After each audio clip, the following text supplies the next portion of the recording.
Hey guys, this is a little project me and a friend are doing currently, but currently doesn't have time for it, so I've been on my own recently. Um I'm currently having trouble troubleshooting what's been going on with the car. Now, the history about this car, it is a 1998 Honda CRV EX model. It hasn't been moved for 6 years. Last emission date was '09, so it is a bit old.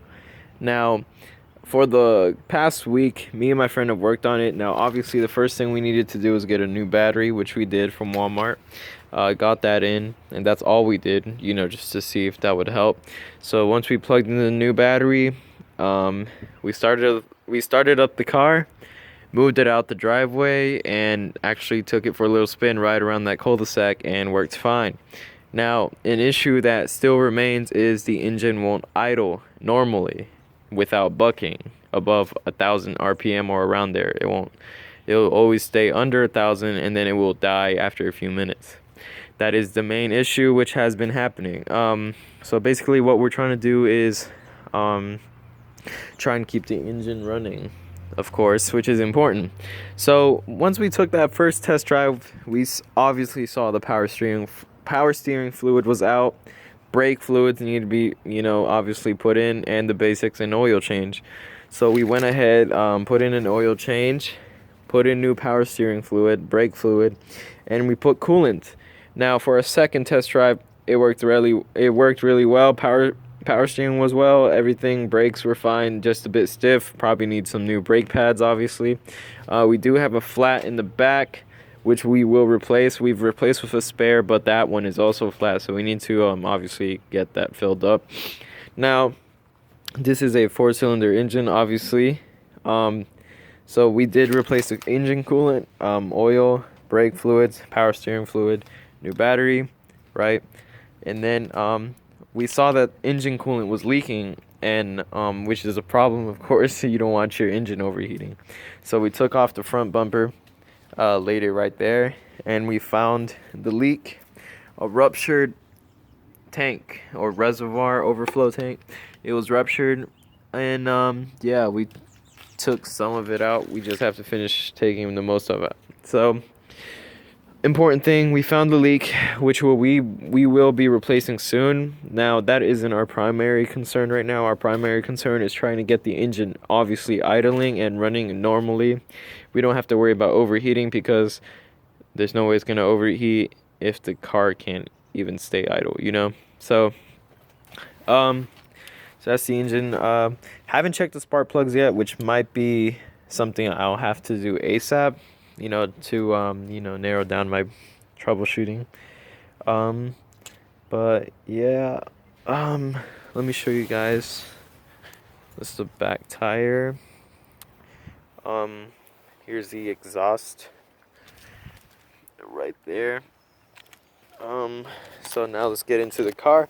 I did plug in my OBD reader to check the engine light. OBD port is over here. Plugged in the OBD reader and got 6 different codes. All of them are related to all cylinders are misfiring. Basically, the issue the check engine light is telling me is that all 4 cylinders are misfiring. That is the issue right now.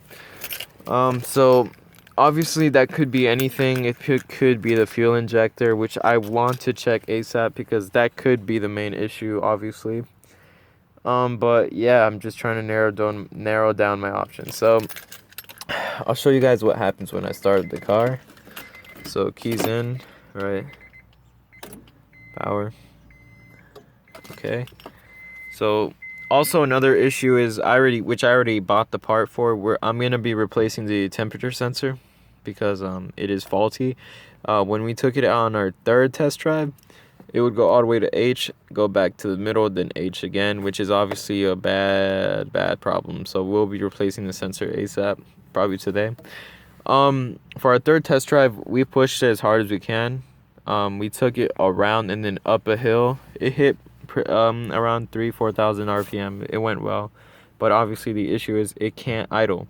If you put your foot off the gas, it will die on itself. You always have to be revving, accelerating, you know, always putting some gas on the car. Sometimes it can remain idle for minutes, but it's not like normal idle. It's just bucking, not majorly anymore, but yeah. So let's start the car. So this is without acceleration. It wants to start, but it doesn't. It can't on its own. Nothing. Okay.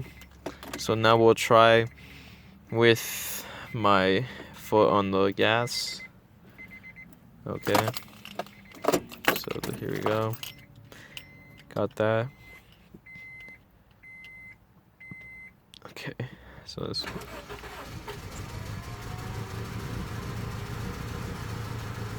Obviously with the gas it is helping, but still can't get it to idle on its own without my foot on the gas, and now the RPM is slowly dying. Now there's bucking and dies.